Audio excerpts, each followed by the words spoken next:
She used to leave little handprints on my kitchen window every Sunday morning. My granddaughter Lily would press both palms flat against the glass while I made pancakes, watching the butter melt in the pan, and I'd pretend not to notice. I'd turn around and act surprised every single time.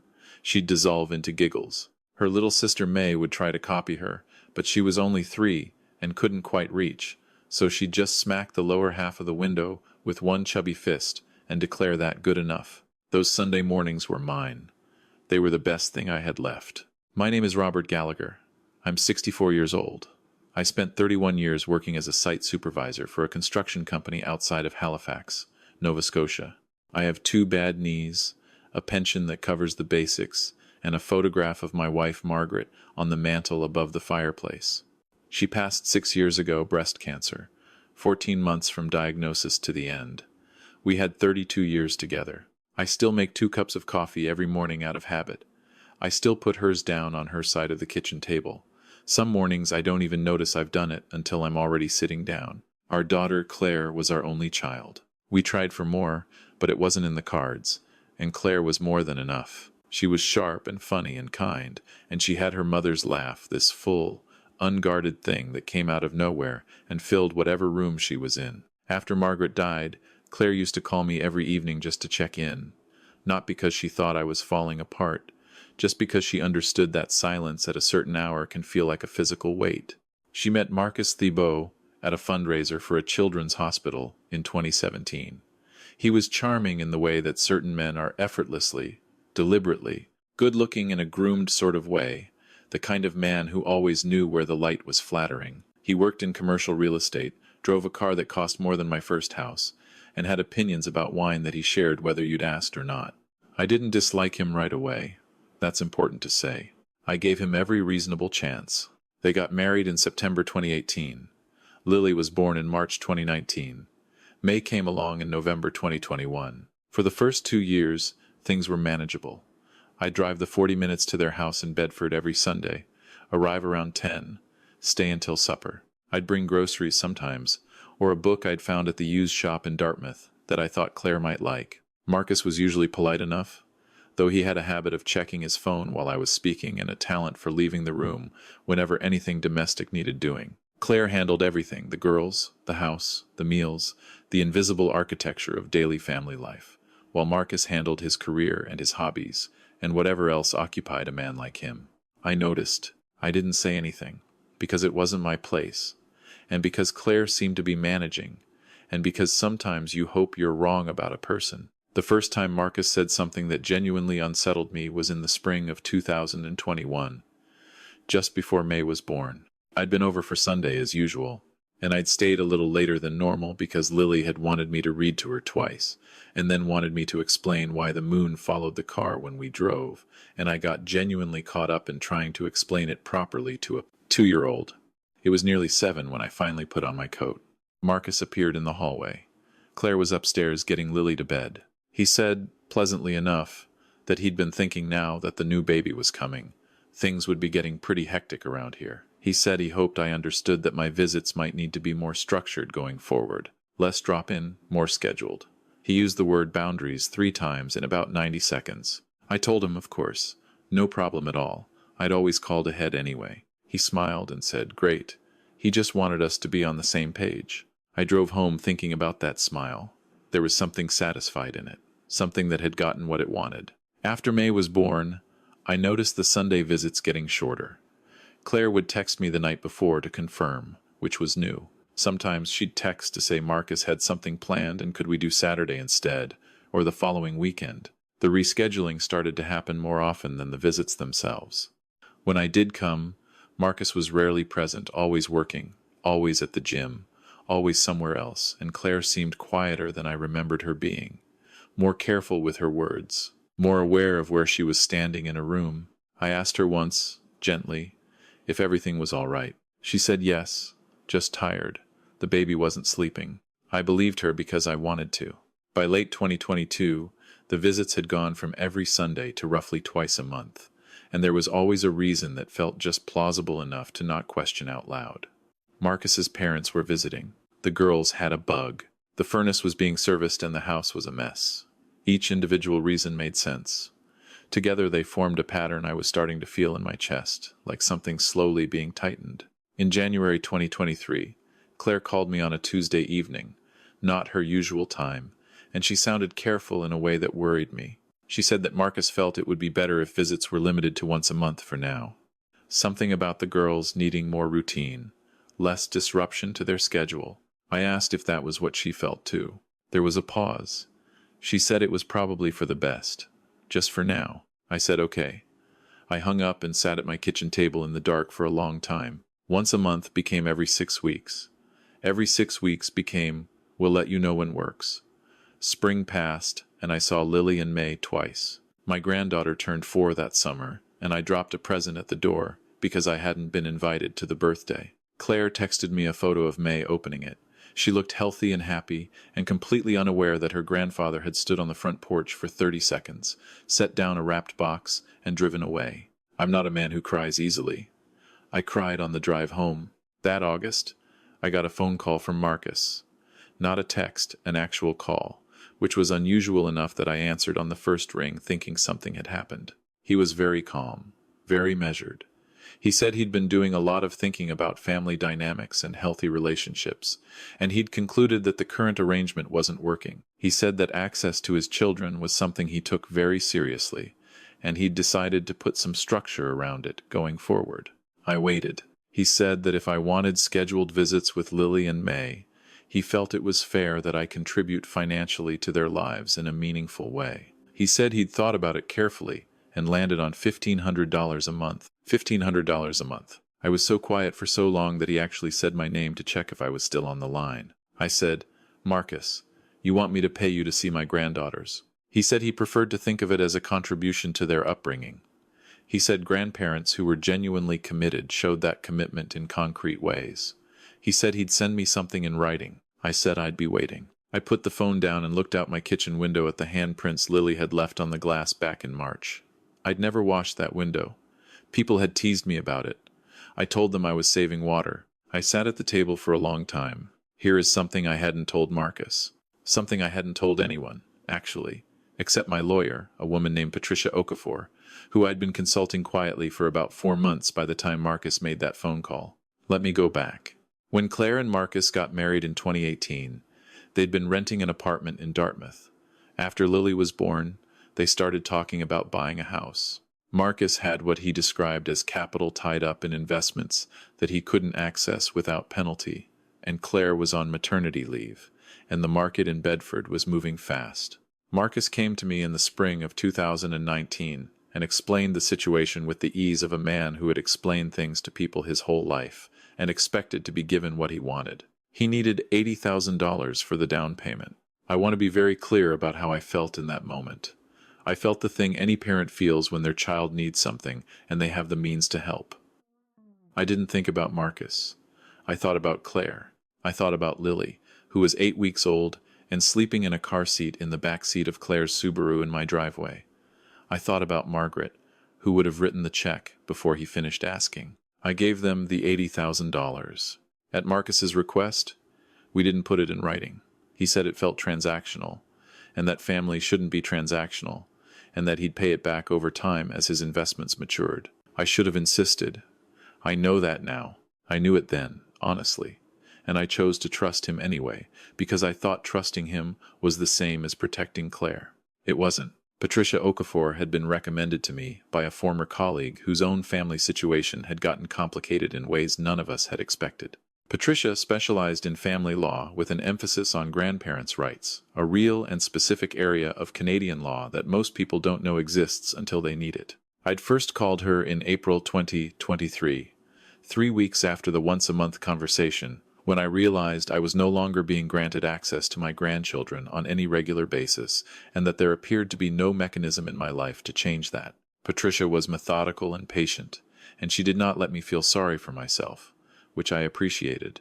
She walked me through the legal framework around grandparents' access under Nova Scotia family law. She explained what was relevant, what wasn't, what would hold up, and what wouldn't. She asked me a series of questions that felt, at first, like they were taking us in the wrong direction, and then suddenly made complete sense. She asked me about the $80,000. I told her everything. The request, the timing, the handshake arrangement, the lack of documentation. She was quiet for a moment, and then she said, "Do you have any records at all? Bank statements showing the transfer, texts from that period, emails?" I had the bank transfer records. I had one text from Marcus, sent the day after the money changed hands, that said simply, "Got it. Thank you, Rob. This means everything." 4 words that became the foundation of something Marcus had never anticipated. Patricia also explained something I hadn't known.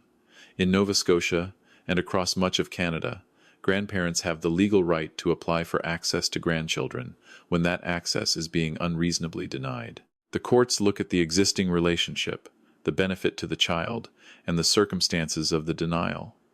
The process isn't automatic, and it isn't always quick, but it exists, and it has teeth. By the time Marcus sent me his written proposal, a neatly formatted document, emailed in September 2023, outlining the terms of my contribution of $1,500 per month in exchange for 2 supervised visits monthly. Patricia and I had already been building our case for 5 months. I read Marcus's document carefully. I forwarded it to Patricia. She called me the next morning. She said, "This is actually helpful for us." I asked her what she meant. She said that a written demand for payment in exchange for grandparent access was, in a legal context, significant. It demonstrated a deliberate, documented effort to restrict access for financial gain. She said it was not going to look good in front of a judge. I asked her what she needed from me. She said, "Time, your records, and your patience." I had all 3. What I did not do, and this is the part people find hardest to believe, was tell Claire any of this. Not yet. Because I understood something about my daughter's situation that a courtroom filing couldn't fix.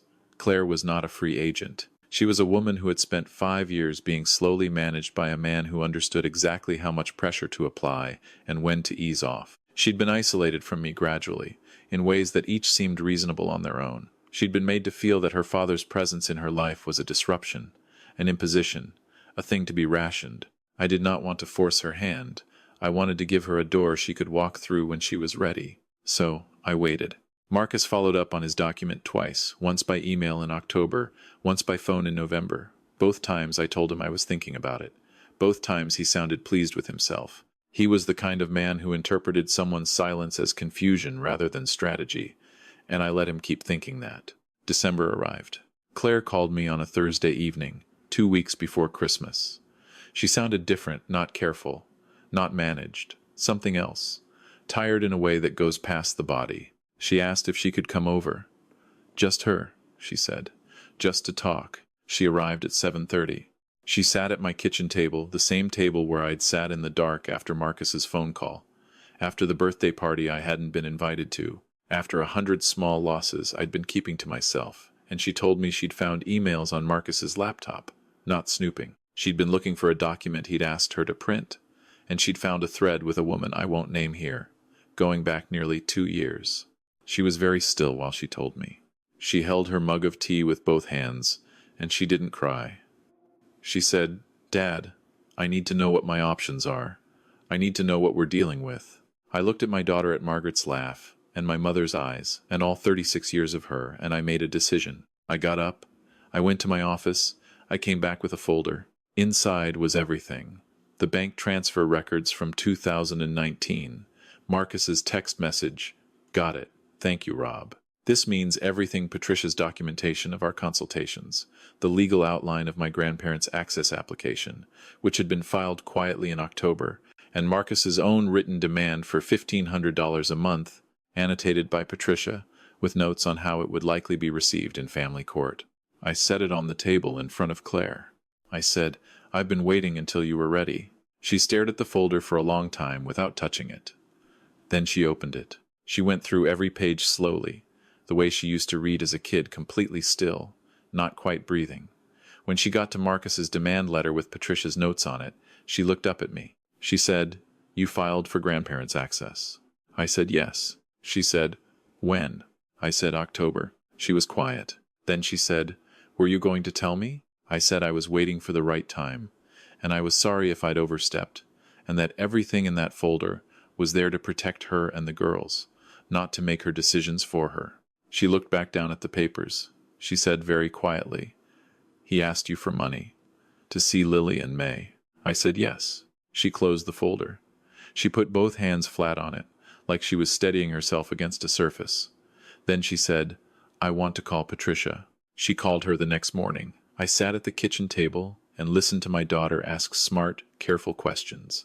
And I thought about Margaret, who would have known exactly what to say at every moment of the past 6 years. And I talked to her silently the way I'd been doing since the day she left.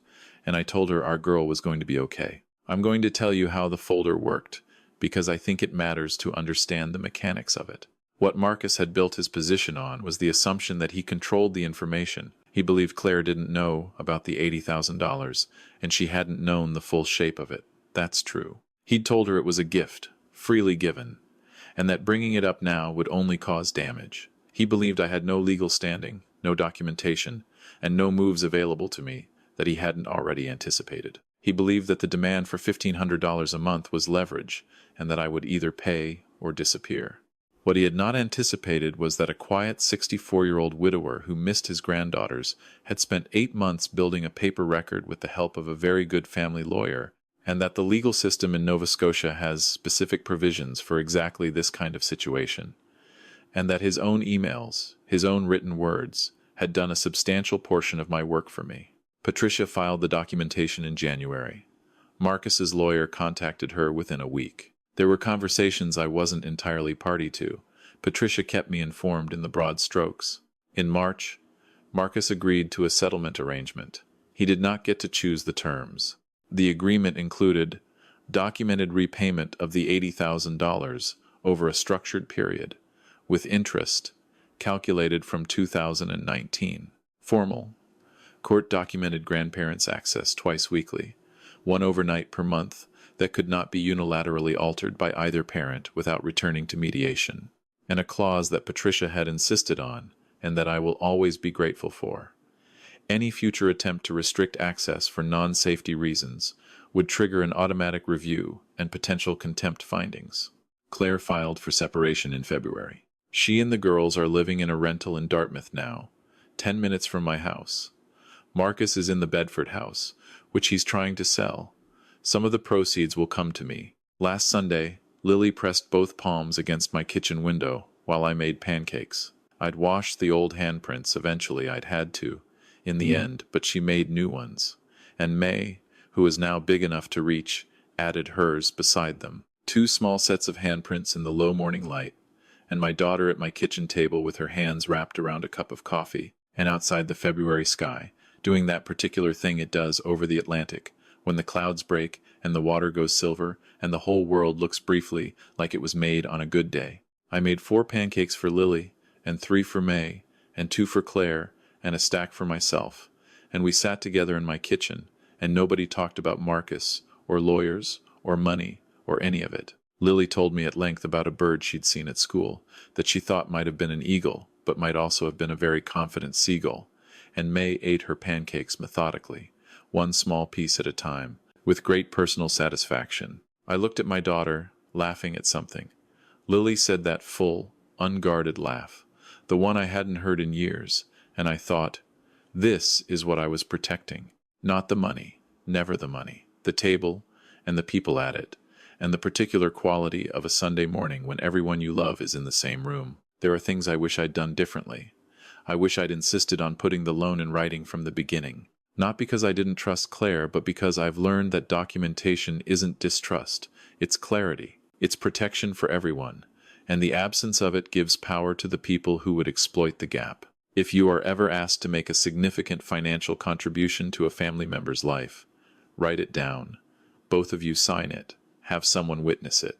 Not because you expect the worst, but because clarity is a form of love, and ambiguity is a gift to whoever has the most to gain from confusion. I also wish I'd known earlier about grandparents' rights. It's not something people talk about, and the silence around it means that grandparents spend years believing they have no options, when the law in Canada is more protective than most people realize. If you are being denied access to your grandchildren, and you believe that denial is unreasonable, speak to a family lawyer, not to start a war, not to cause damage, but to understand what you're actually entitled to, so that you can make decisions from knowledge, instead of helplessness. The hardest thing I did in all of this was wait.